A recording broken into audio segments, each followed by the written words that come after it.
ഇന്ത്യയെ സംബന്ധിച്ചിടത്തോളം ഏറെ അഭിമാനകരമായ ഒരു മുഹൂർത്തമായിരുന്നു. അന്താരാഷ്ട്ര ബഹിരാകാശ നിലയത്തിൽ ഒരു ഇന്ത്യക്കാരൻ ഗ്രൂപ്പ് ക്യാപ്റ്റൻ ശുഭാൻഷു ശുക്ല എത്തി എന്നുള്ളത്. ആ ദൗത്യം പൂർത്തിയാക്കിയ ശുഭാൻഷു ശുക്ല ഇന്ന് പുലർച്ചെയാണ് ഇന്ത്യയിലേക്ക് മടങ്ങിയെത്തിയത്.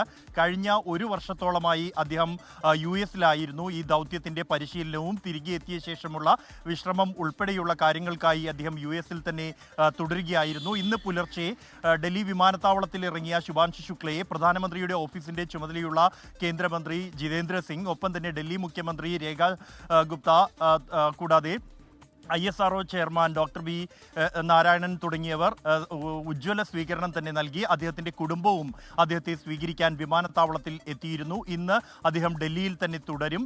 തുടർന്ന് പ്രധാനമന്ത്രി നരേന്ദ്രമോദിയുമായി അദ്ദേഹം കൂടിക്കാഴ്ച നടത്തുന്നുണ്ട്. കഴിഞ്ഞ സ്വാതന്ത്ര്യദിന പ്രസംഗത്തിൽ പോലും ശുഭാൻഷു ശുക്ലയെ പ്രധാനമന്ത്രി നരേന്ദ്രമോദി അഭിനന്ദിക്കുകയും ഇന്ത്യയുടെ ബഹിരാകാശ ദൗത്യത്തിൽ നിർണായക പങ്ക് അദ്ദേഹത്തിനുണ്ടാകും എന്ന് പറയുകയും ചെയ്തിരുന്നു.